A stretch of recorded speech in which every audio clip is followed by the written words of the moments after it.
Assalamualaikum warahmatullahi wabarakatuh. Nama saya Mario Aji Saputra, nomor NIM 2001092. Saya dari kelompok 3. Di sini saya akan menerangkan atau menjelaskan tentang kapasitansi dielektrik.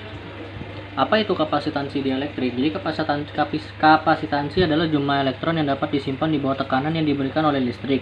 Sifat kapasitan di dalam elektron itu ditunjukkan oleh kapasitor. Kapasitor adalah sebuah komponen elektronik pasif yang menyimpan energi dalam bentuk medan elektrostatik. Oleh karena itu, kapasitor digunakan untuk menyimpan muatan listrik. Pada dasarnya, sebuah kapasitor itu terdiri dari dua plat konduktor yang dipisahkan oleh ruang yang berisi bahan isolator.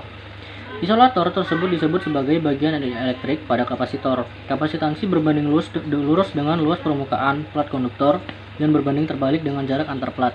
Dielektrik adalah suatu bahan yang memiliki daya antar arus yang sangat kecil atau bahkan hampir tidak ada. Bahan dielektrik dapat berwujud padat, cair, dan gas. Ketika bahan ini berada dalam medan listrik, maka listrik yang terkandung di dalamnya tidak mengalami pergerakan, sehingga tidak akan timbul arus seperti bahan konduktor ataupun semikonduktor, tetapi hanya sedikit bergeser dari posisi seimbang yang mengakibatkan terciptanya penutupan elektrik. Dasar teori, kapasitor itu merupakan komponen elektrik yang dapat menyimpan muatan listrik. Struktur kapasitor terbuat dari dua buah plat metal yang dipisahkan oleh suatu bahan elektrik.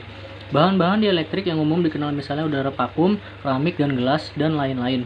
Muatan positif tidak dapat mengalir menuju kutub negatif dan sebaliknya. Muatan negatif tidak menuju ke ujung kutub positif karena terpisah oleh bahan dielektrik yang non-konduktif. Coulombs pada abad 18 menghitung bahwa satu coulomb sama dengan 6,25 dikali 1018 elektron. Lalu Michael Faraday membuat postulan bahwa sebuah kapasitor memiliki kapasitor sebesar 1 farad dengan tegangan 1 volt dapat membuat elektron sebanyak 1 coulombs. Rumus. Jadi dengan rumus ini itu kita cari Q sama dengan C dikali V. Kapasitansi itu dikali besar tegangan dengan satuan substansi farad, besar tegangan volt, dan besar muatan coulombs. Nah, ini untuk persamaan kapasitansinya adalah C sama dengan epsilon O dikali A dikali A per D. Terus energi tersimpan itu 1/2 dikali Cp pangkat 2. Flowchartnya, jadi sini kita awalnya buka simulasi pad, terus buat rangkaian pada pad yang telah ditentukan, terus atur nilai tegangan, terus jarak kedua plat dan luas penampangnya, baru catat hasilnya ke tabel. Nah, ini tabel hasil 1 dan data 2.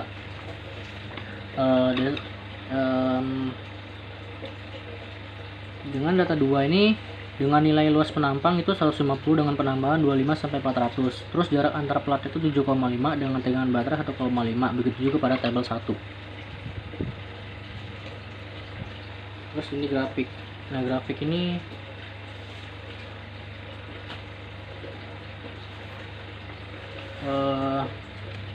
kita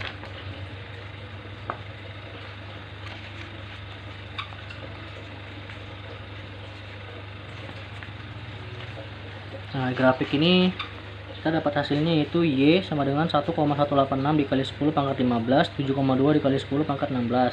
Terus yang grafik itu kan grafik data satunya, nih grafik data 2 nya yaitu 4,59 dikali 10 pangkat 15 min 2,6 dikali 10 pangkat 12. Jadi kita masuk ke perhitungannya. Jadi data 1 ini pertama kita mencari permeabilitas yang ruang hampanya dengan rumus A1 dikali jarak penampang itu sama dengan 3,89 dikali 10 pangkat 18. Terus regresi linearnya itu 1,18 dikali 10 pangkat 15x ditambah 7,2 dikali 10 pangkat 16. Nah, terus data 2 ini kita cari kapasitansinya. Jadi A1 dikali D dibagi permeabilitas ruang hampa itu sama dengan 3,873. Terus regenerasi linearnya itu 4,59 dikali 10 pangkat 15x ditambah min 2,6 dikali 10 pangkat 13. Dan kita dapatkan tuh errornya itu 0,99. Jadi kita masuk ke simulasi rangkaian padnya. Nah, ini yang ini. Jadi sini tegangan baterainya ini 1,5 volt. Saya ulangin ya.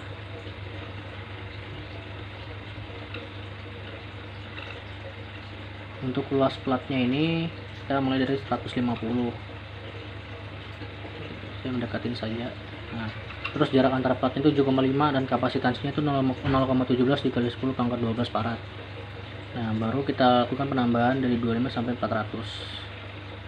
Nah, kapasitansinya ini kita dapat 0,46 dikali 10 pangkat 12 farad. Itu yang sampai dielektriknya. Terus yang ini dielektrik Di sini kita lakukan offsetnya ini 4,0, terus load plug ini juga 1,50, jarak antar plat juga 7,5, dan tegangan baterainya ini 1,5 volt. Nah, kapasitansinya kita dapat 0,60 dikali 10 pangkat 12 F.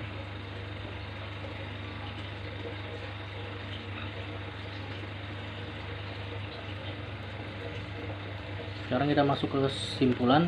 Jadi dapat diambil bahwa kesimpulan itu prinsip kerja kapasitor plat sejajar, dua plat sejajar yang luasnya sama diberikan muatan berlawanan jenis. Struktur kapasitor terdiri dari dua plat metal yang dipisah oleh bahan dieelektrik dari satuan. Kapasitor dapat dirangkai seri maupun dengan paralel. Dengan cara perhitungan, total kapasitansi berbeda. Nilai kapasitor itu diketahui dengan dua cara, yaitu berupa angka yang tercetak di badan kapasitor dan dengan identifikasi warna. Itu saja yang bisa saya sampaikan. Wassalamualaikum warahmatullahi wabarakatuh.